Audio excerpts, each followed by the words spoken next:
Olá, seja bem-vindo ao Rio TV Debate Virtual. O tema de hoje é combate à fome. E os nossos convidados são Antônio Carlos Costa, presidente da ONG Rio da Paz, e Paulo César Castro, membro do comitê gestor do Núcleo RJ da Aliança pela Alimentação Adequada e Saudável. Bom, muito obrigado pela presença de vocês. É muito importante a gente estar discutindo, esse tema, que é a questão do combate à fome, ainda mais no período em que a gente vive, de pandemia, de recessão e também da questão do fim de ano. Historicamente, esse é um tema que volta a ser discutido justamente porque é um período de muita vulnerabilidade. E eu gostaria de começar perguntando para o Antônio como que a gente enfrenta essa realidade que já é tão conhecida da gente. Alguns estudiosos garantem que o Brasil já ingressou novamente, 5 anos após ter saído, do Mapa Mundial da Fome, da ONU para Alimentação e Agricultura. Então, Antônio, eu gostaria que você começasse respondendo. Sérgio, é um debate muito oportuno, porque nós estamos falando de um problema endêmico, crônico, histórico, e que sempre foi tratado por grande parte das autoridades públicas e sociedade com indiferença. Eu confesso que eu mesmo fui golpeado na minha consciência quando, há poucos meses, fiz uma viagem pelos bolsões de miséria do Brasil. Então, eu visitei os ribeirinhos do Pará. Em seguida, eu cruzei dezenas de cidades do sertão do Nordeste e, por fim, fiz contato com favelas de Natal, no Rio Grande do Norte. E, especialmente nas cidades do sertão, ao conversar com os sertanejos, eu fiquei a pensar como que eu pude, porque é algo que se deu também na minha geração, lidar com tanta indiferença com um problema tão grave como esse. Porque eu conheci pessoas que viveram os anos anteriores às políticas públicas implementadas pelo governo PT no sertão. E aqui eu estou falando com toda isenção, não sou petista, estou apresentando fatos. Fatos. Você chega no sertão e eles falam de uma vida antes da era Lula-Dilma e de uma vida depois das políticas públicas implementadas pelo Partido dos Trabalhadores. E o que eles falam sobre os anos anteriores é assustador. Sabe? De pessoas que morriam literalmente de fome. Eu, conversando com alguém que desenvolve trabalho humanitário numa região do Piauí, chamada Serra do Inácio. Então, esse rapaz chegou no início desse século, para começar, então, a levar a cabo o seu projeto de socorro àquela gente que mora no mundo da invisibilidade. E ele conta que, andando ali pela Serra do Inácio, ele se deparou com uma senhora com um bebê no colo, chorando muito. Ele falou, mas por que essa criança está chorando tanto? Ao que sai ali por trás de uma árvore, uma senhora, que era avó do bebê, dizendo, é a fome que matou o irmão dele e vai matar ele também. Agora, isso é muito humilhante, Sérgio, para a nossa história. Saber que isso aconteceu numa nação tão farta, com tanta riqueza natural. Agora, é igualmente brilhante saber que o problema retornou em pleno regime democrático e com o país ocupando a 8ª ou 9ª posição no ranking das economias mais poderosas do planeta. O que eu espero, viu, Paulo e Sérgio, é que a nossa geração não trate com essa indiferença esse problema, que é muito, repito, humilhante para a nossa democracia. Perfeito. Paulo, o Antônio pontuou aí de forma bem clara a questão de uma nação farta, né, rica naturalmente, né?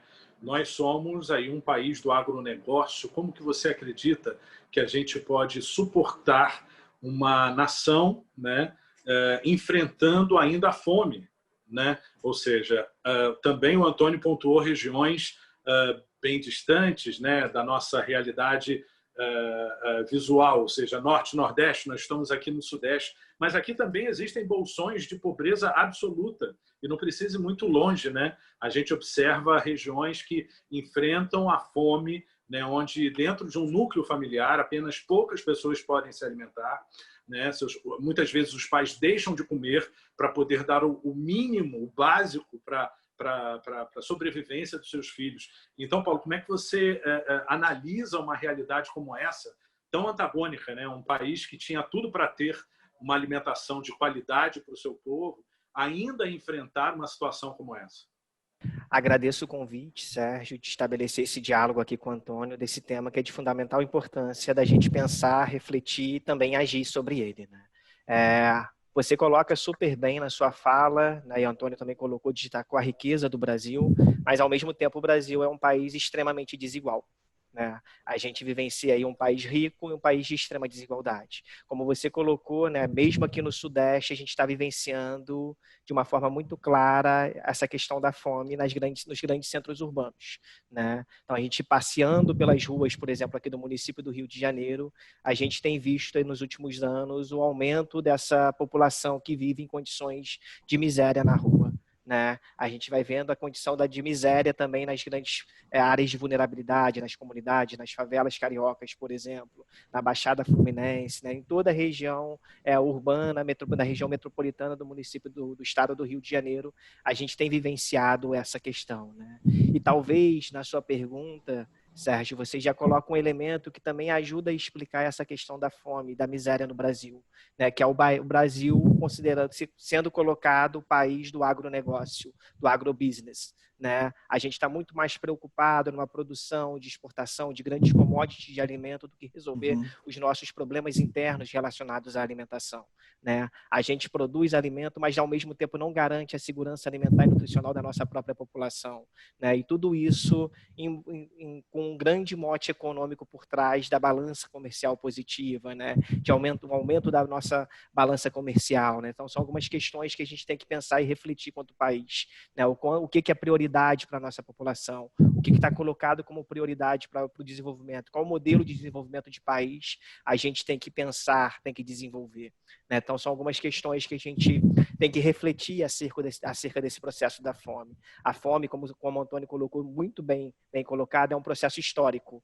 né? Um processo histórico que o Brasil vem pensando, vem discutindo, né? E que vem vivenciando, né? Se a gente for olhar para a análise histórica, né, da discussão da fome no Brasil, a gente pode remeter a José de Castro, né, com o livro Geografia da Fome, que ano que vem completa aí 75 anos de lançamento. Então, a produção acadêmica da fome já tem no Brasil, a discussão da fome como elemento político há 75 anos está colocada, e a gente não consegue, de fato, superar esse obstáculo de sociedade, né? Então, a gente tem muito ainda a avançar, e a gente tem que assumir aqui um compromisso de avançar de uma forma rápida, né? Como o Antônio colocou, políticas públicas do governo PT, Dilma, Lula, né, conseguiu, de uma certa forma, minimizar o impacto da fome. Mas o desmonte dessas políticas mostra o quanto que a fome volta de uma forma muito rápida se a gente não enfrentar as desigualdades, de fato, dentro desse processo de combate à fome, de combate à desigualdade, de processo de entendimento de processo de desenvolvimento de país,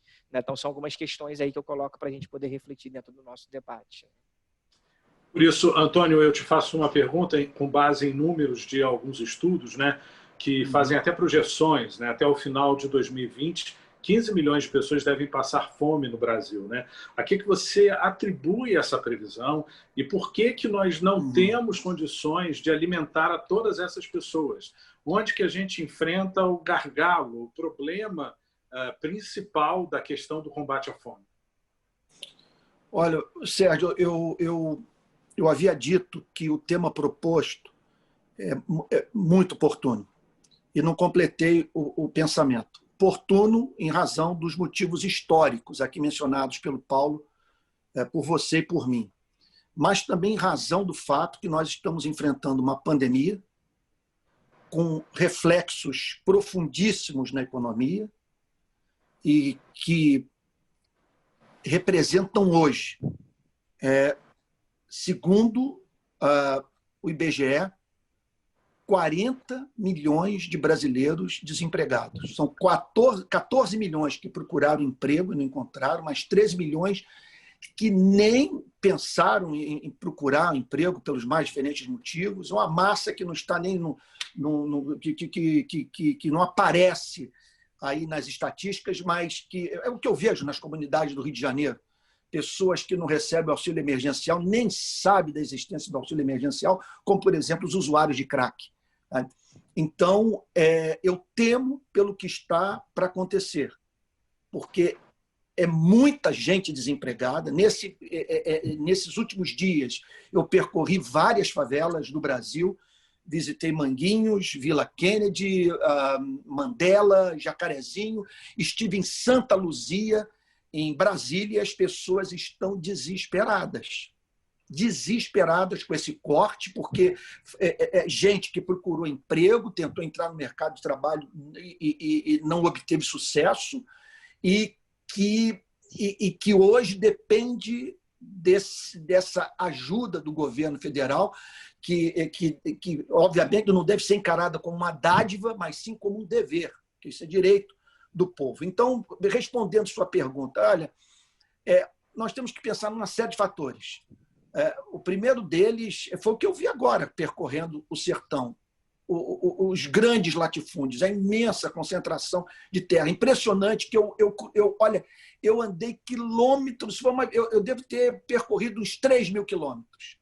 Impressionante a quantidade de cerca que eu vi, de terras que pertencem então, àqueles grandes latifundiários, e nas quais você não vê um pé de laranja.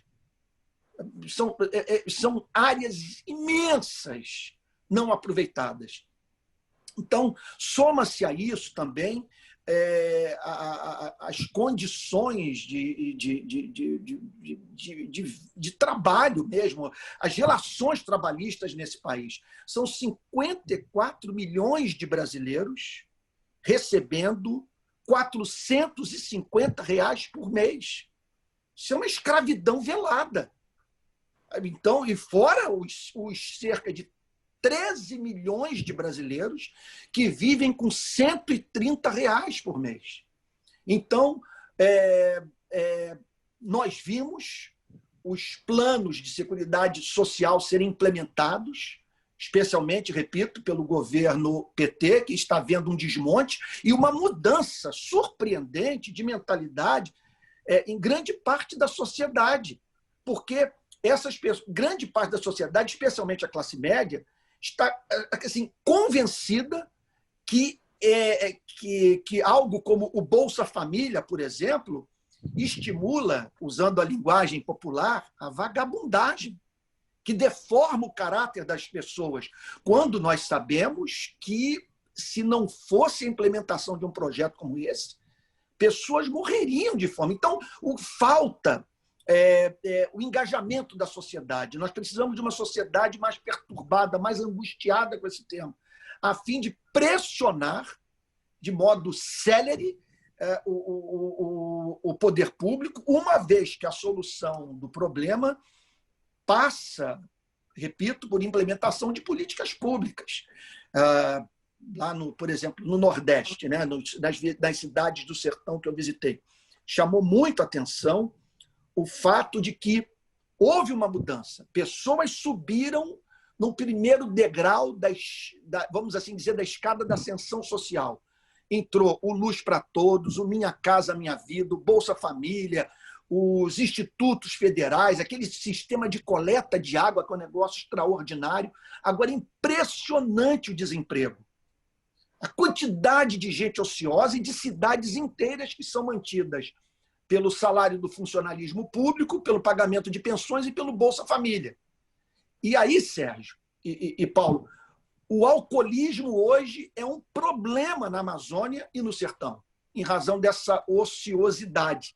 Então você, assim, resumindo, eu vejo pessoas lidando com o problema da fome numa tal extensão que, deixa eu dar um caso aqui, contar uma história pessoal, de você chegar, outro dia eu vivi essa experiência, chegar na favela Mandela com a cesta de alimentos, e isso em plena pandemia, a porta ser aberta, eu anunciar que estava ali levando uma cesta básica para a moradora, e a moradora se lançar nos meus braços, me agradecendo, mostrando o armário lá da sua cozinha, dizendo que eu não tinha mais o que comer.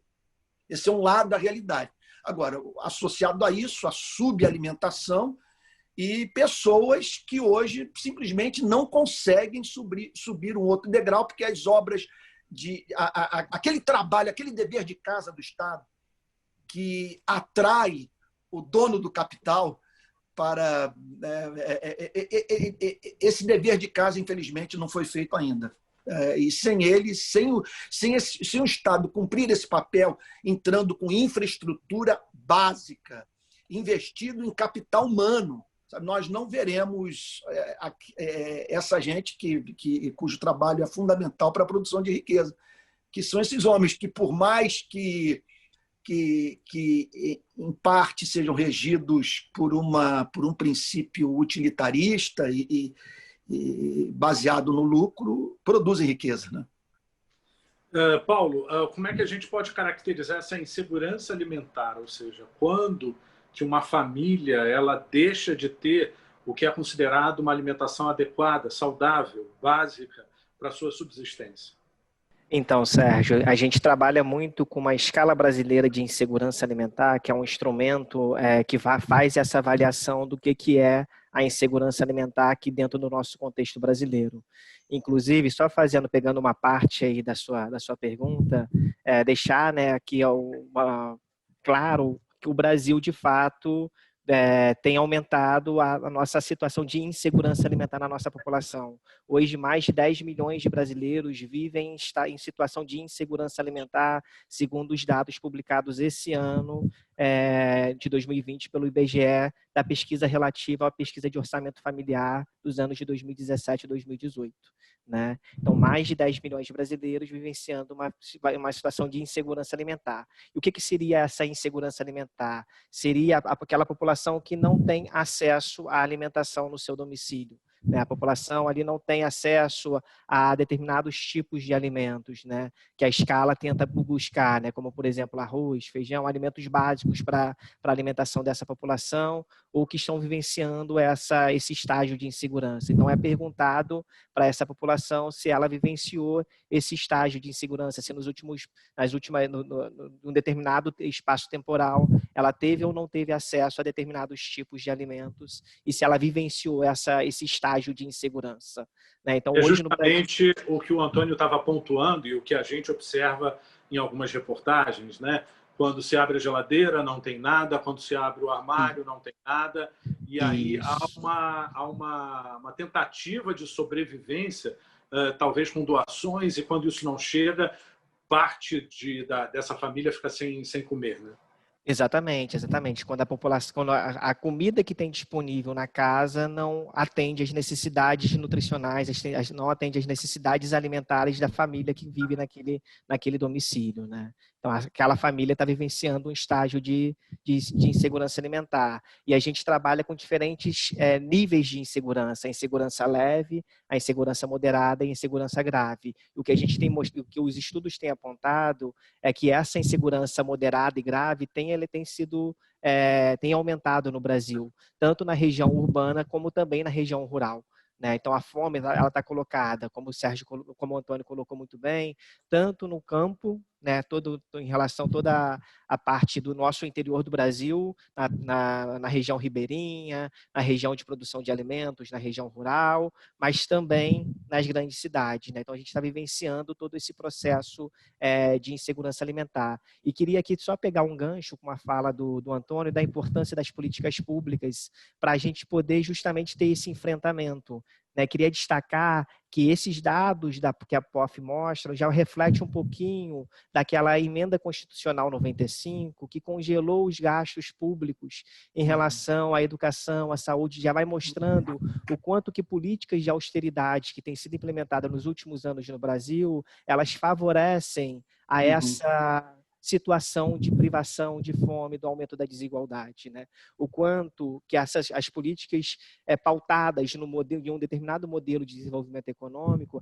ela vai favorecer o aumento da desigualdade, vai favorecer o aumento da fome.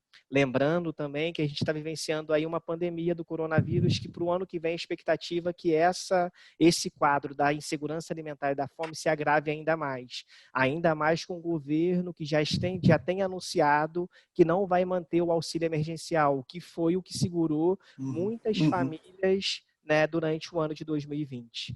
Né? A gente também tem que verbalizar, a gente também tem que deixar isso muito claro para a nossa população, como o Antônio super destacou. Né? A gente tem que começar a dialogar e mostrar que se não fosse um auxílio emergencial de R$600, a situação da insegurança alimentar no Brasil seria ainda muito mais grave. Né? Dado essa questão da pandemia do coronavírus e tudo aquilo que afetou a parte econômica do nosso país. Né? Então, eu queria só trazer esse outro elemento, né? Que a situação já é grave no ano de 2020, mas ela tende a se agravar ainda mais para o ano de 2021, dada todas essas medidas de austeridade, né? A questão da precarização do trabalho, como o Antônio colocou, né? A precarização de toda a questão do nosso sistema único de saúde, do nosso sistema de assistência social, do SUAS. Né? Então, tudo isso vai precarizando a situação, o Estado vai se ausentando do seu papel de organização, de combate à fome, de combate à miséria, de combate à desigualdade, e vai deixando aí a população à mercê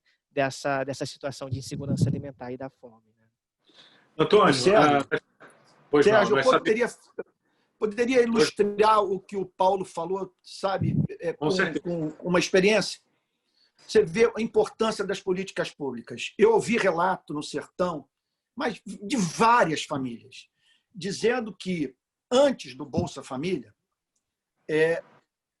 família do sertanejo acordava, com os filhos com fome, e ouvia o pai dizer: olha, eu estou indo para a roça, no final do dia eu volto com alguma coisa para vocês comerem. O que muitos me contaram é que no final do dia a promessa era cumprida e o pai voltava com rapadura e farinha. O pagamento por um dia de trabalho girava em torno de R$5. Com o Bolsa Família, o sertanejo já chegava para o dono da roça, do latifundiário, não mais na condição de faminto, desesperado para manter sua família, mas na condição de quem queria apenas ascender socialmente, ganhar um pouquinho mais para viver com mais dignidade. Olha, impressionante. O pagamento pulou de R$5 para R$50. E as pessoas passaram a viver com muito mais dignidade. O que me surpreende é como que pessoas podem desejar o desmonte, num país como esse, de um plano que é capaz de salvar vidas e que cabe no nosso orçamento. Sabe? Só não cabe no orçamento de um país que permite que dinheiro público se escoe pelo ralo da corrupção ou pelos gastos absolutamente desnecessários, incompatíveis com as prioridades sociais de uma nação tão desigual como a nossa. Somos o 9º país mais desigual do planeta, Sérgio. Isso é um absurdo. Antônio, a gente sabe que quem tem fome tem pressa, né? Mas as ações, elas não seguem essa regra. Né?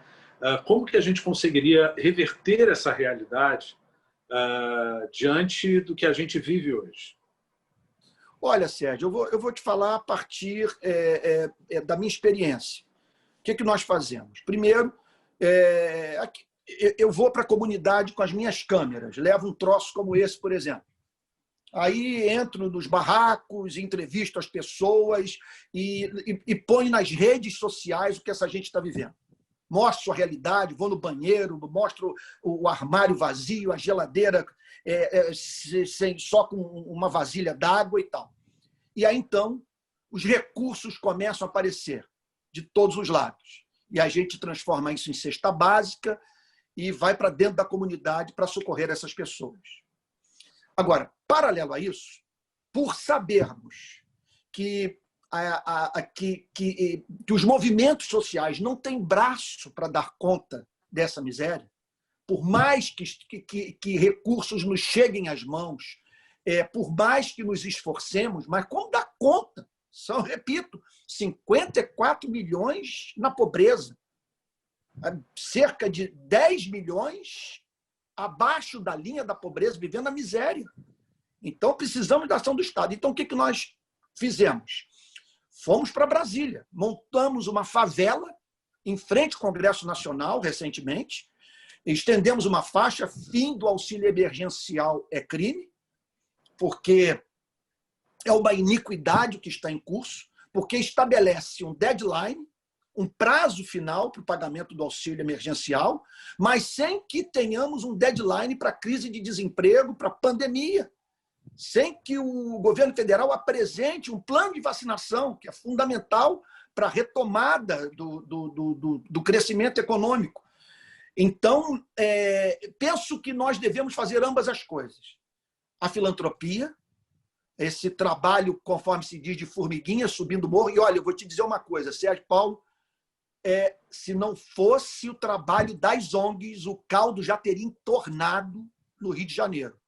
Com saque a supermercado, sabe, farmácia, foi o trabalho das ONGs, que se organizaram, que subiram os morros, com o apoio daqueles que não subiram, mas que enviaram recursos que nós pudemos administrar e socorrer essas famílias. Agora, devido à magnitude do problema, nós precisamos da ação do poder público. E não acredito que as coisas funcionem sem que a chapa fique quente para a classe política. A sociedade tem que, ao lado da ação filantrópica, tem que gritar. Tá? Tem que ir para as redes sociais e para as ruas exercer pressão, porque o Estado brasileiro tem a obrigação de resolver um problema dessa natureza. E os argumentos não colam. Dizer que vai quebrar a economia. Que se vire o Estado. Você não faz economia para mortos. Então, o governo federal tem que fazer o dever de casa.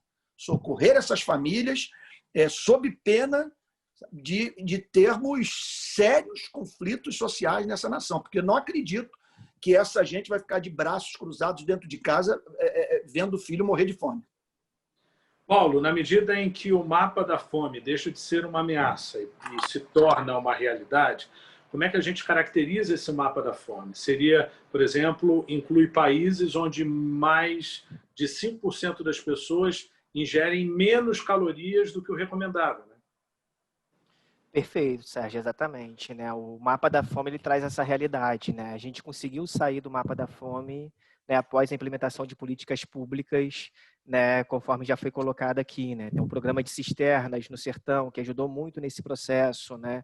A questão dos programas de transferência de renda, do Bolsa Família, o Programa Nacional de Alimentação Escolar, uma série de políticas públicas que elas foram implementadas e foram incluídas aí, que ajudaram o Brasil a sair durante muito tempo do mapa da fome.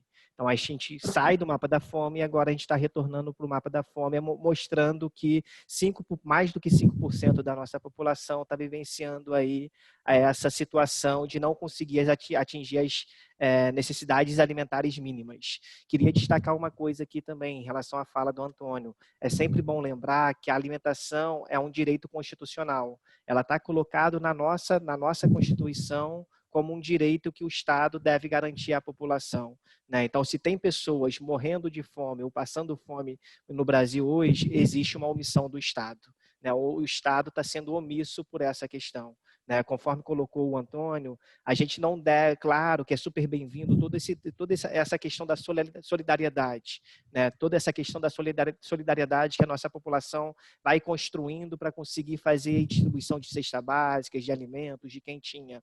Mas essa população não pode ficar na dependência da solidariedade. O Estado tem que assumir essa sua responsabilidade, né? O Estado tem que assumir a responsabilidade de não colocar o Brasil novamente no mapa da fome, né? A gente não pode novamente entrar, como foi colocado no nosso início de conversa pelo Antônio, um país com o tamanho de riqueza do Brasil, voltar para esse mapa da fome da FAO. Em 2014, a gente estava comemorando a saída do mapa da fome, né? Em menos de 6 anos, a gente está voltando para essa situação novamente. É muito grave o que a gente está passando, é muito grave o que a gente está vivenciando hoje no Brasil, né? Então, são algumas questões que a gente tem que refletir quanto sociedade. A gente tem que dar luz a isso, né? A gente tem que visibilizar essa questão. A questão da fome. A fome não pode ser escondida debaixo do tapete. A fome não pode ser escondida nas nossas grandes cidades. A gente não pode esconder a fome, né, por trás dos nossos tapumes das grandes avenidas. A gente tem que visibilizar e atuar de fato em relação ao combate da fome no Brasil hoje, ao combate à miséria, ao combate à insegurança alimentar. E isso, como o Antônio super bem destacou, a gente só vai conseguir a partir da mobilização social e a partir da implementação de políticas públicas. Sem política pública, a gente não enfrenta a fome, né? Sem rever as políticas de austeridade, a gente não vai enfrentar a desigualdade, a gente não vai enfrentar a fome. A gente só consegue enfrentar a partir de enfrentar de fato, a gente só vai conseguir enfrentar esse problema enfrentando de fato ele por meio de políticas públicas, né? É retomar aquilo que já foi construído e avançar em outros caminhos também de política pública para a gente poder avançar em relação a esse combate. É pensar em emprego, é pensar em renda dessa população, né? É repensar toda a nossa reforma trabalhista que foi colocada, que só tem colocado o trabalhador em situação de grande vulnerabilidade, né? Então, a gente retomar os nossos programas sociais, os nossos programas de transferência de renda, é repensar também a necessidade da nossa renda mínima, como tem colocado pelo Suplicy, né? O Eduardo Suplicy colocando isso, né? Então, são algumas questões que a gente tem que colocar na pauta das discussões da sociedade para a gente poder fazer esse enfrentamento da fome. Perfeito. Bom, infelizmente, nós chegamos ao final do nosso programa, mas gostaríamos de ter uma rodada final com vocês de conclusão. Começando aí com o Antônio. Antônio, a sua conclusão sobre o tema. Eu não vejo hoje prioridade, vamos assim dizer, moral maior do que essa. Nós deveríamos nos mobilizar como sociedade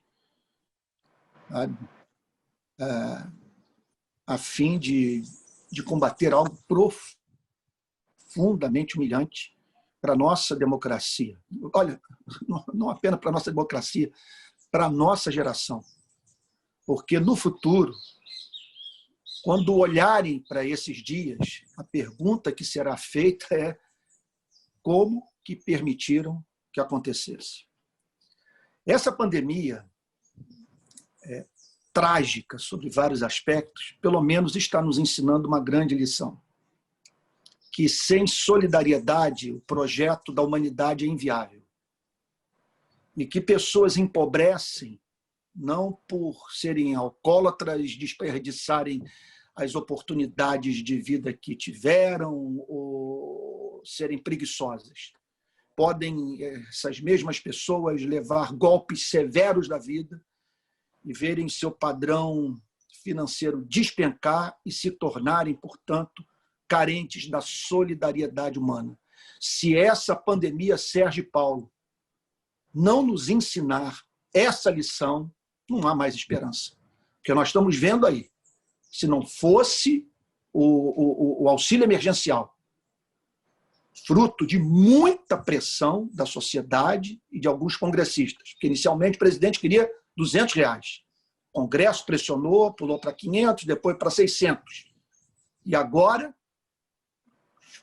favelados recebendo 300, num contexto em que, hoje, para você alugar um barraco no Jacarezinho, onde eu trabalho, no Mandela, em Manguinhos, região onde eu transito, olha, você vai gastar, olha, entre R$400 e R$500 para alugar um barraco. E agora, então, você vê o governo federal estabelecendo um deadline para o auxílio emergencial, para o pagamento do auxílio emergencial, sem que tenhamos um prazo final para essa crise de desemprego.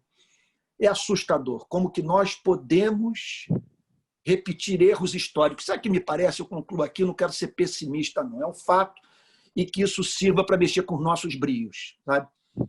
Me parece que nós sofremos de um déficit do ponto de vista do processo civilizatório. Nós lidamos sem perturbação com o hediondo, sabe? E que faz parte do nosso cotidiano em razão da nossa omissão. Mas houve avanços. Quero terminar de modo positivo.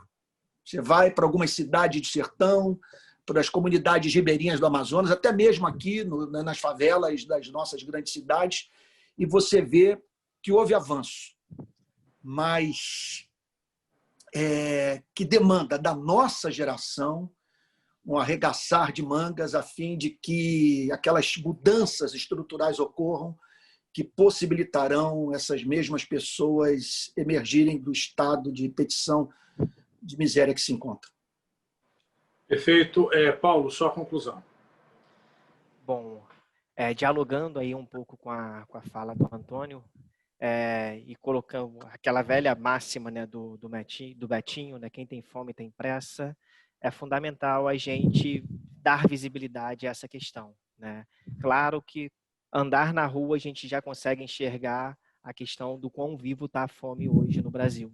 Qualquer cidade, qualquer centro urbano, qualquer região rural, ela está escancarada, ela não está invisível, ela está escancarada. Mas ainda tem gente na sociedade brasileira que coloca panos nos olhos para não enxergar essa realidade. Então, também é nosso papel, quanto sociedade, dar visibilidade a esse problema. Assumir que o problema existe. Esse é um primeiro passo. A gente tem que assumir que o problema existe para a gente poder enfrentar o problema. Então, essa é uma primeira mensagem que eu coloco aqui, uma primeira conclusão, da gente, quanto sociedade, assumir que a fome está aí, e ela precisa ser enfrentada. Novamente, como colocou o Betinho, quem tem fome tem pressa, e essas pessoas não podem esperar. A fome não é um problema que a gente tem que resolver daqui a 5 anos. A gente já tem que começar a pensar nela a partir de agora, no hoje, no agora. Pensando, claro, em políticas públicas que a gente vai enfrentar para ela nunca mais voltar a acontecer. Para a gente minimizar que ela aconteça. Então, a gente tem que dialogar com essa população que está vivenciando esse estado. A gente tem que pressionar os nossos governantes, o Estado brasileiro, seja a nível de município, seja a nível de Estado, seja a nível nacional, que enfrente esse problema, que dê garantia, que dê acesso a essa população a alimentos dignos, de qualidade. E não é qualquer alimento também que a gente tem que disputar. A gente tem que disputar um alimento saudável a essa população. A gente deve garantir a essa população segurança alimentar e nutricional. Está colocado na nossa Constituição. Está colocado que qualquer pessoa que resida e mora no Brasil, ela tem direito a uma alimentação adequada e saudável. Então, acho que esse é o convite que eu faço à nossa sociedade, que a gente debata, que a gente problematize, e especialmente que a gente lute por uma transformação de sociedade onde a gente não tenha mais fome no nosso país. Que a gente busque políticas públicas, que a gente busque pressionar os nossos governantes a pensar em políticas públicas que, de fato, minimize essa situação, que, de fato, enfrente essa situação da fome.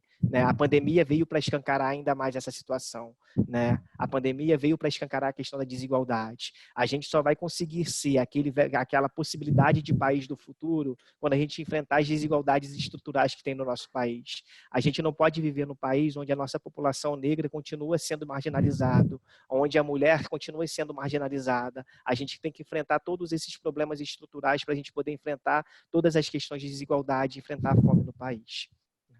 Perfeito, gente. Olha, muito obrigado pela participação de vocês aqui no Rio TV Debate Virtual e até um próximo encontro.